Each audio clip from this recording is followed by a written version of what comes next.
ಭೂತಾನ್ ಪ್ರಧಾನಿ ದಶೋ ಸೆರಿಂಗ್ ಟೋಬ್ಗೆ 5 ದಿನಗಳ ಭಾರತ ಭೇಟಿ ಆರಂಭಿಸಲಿದ್ದಾರೆ. ಈ ನಿಮಿತ್ತ ನಾಳೆ ನವದೆಹಲಿ ತಲುಪಲಿರುವ ಸೆರಿಂಗ್ ಅವರಿಗೆ ಸಾಂಪ್ರದಾಯಿಕ ಸ್ವಾಗತ ನೀಡಲಾಗಲಿದ್ದು, ನಂತರ ಇವರು 2 ದೇಶಗಳ ನಡುವಿನ ವಿವಿಧ ವಿಚಾರಗಳ ಬಗ್ಗೆ ದ್ವಿಪಕ್ಷೀಯ ಮಾತುಕತೆ ನಡೆಸಲಿದ್ದಾರೆ.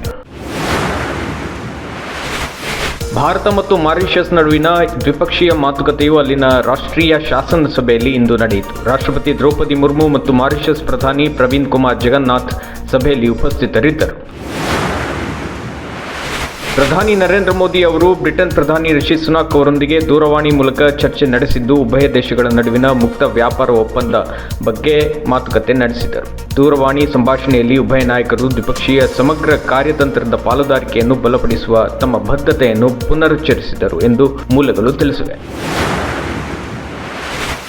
ಮಾರ್ಚ್ 16ರಂದು ಮಧ್ಯಾಹ್ನ 2 ಗಂಟೆಗೆ ಪ್ರಧಾನಮಂತ್ರಿ ನರೇಂದ್ರ ಮೋದಿ ಅವರು ಕಲಬುರಗಿಗೆ ಭೇಟಿ ನೀಡಲಿದ್ದು, ಅಂದು ನಡೆಯುವ ಬೃಹತ್ ಸಾರ್ವಜನಿಕ ಸಭೆಯನ್ನುದ್ದೇಶಿಸಿ ಮಾತನಾಡಲಿದ್ದಾರೆ.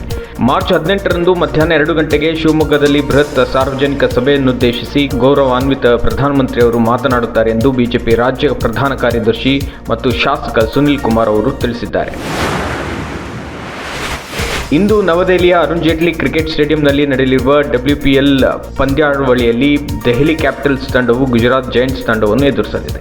ಪಂದ್ಯವು ಸಾಯಂಕಾಲ 7:30ಕ್ಕೆ ಆರಂಭವಾಗಲಿದೆ. ನಿನ್ನೆ ನಡೆದ ಪಂದ್ಯದಲ್ಲಿ ಬೆಂಗಳೂರು ತಂಡವು ಮುಂಬೈ ಇಂಡಿಯನ್ಸ್ ತಂಡವನ್ನು ಮಣಿಸಿತ್ತು.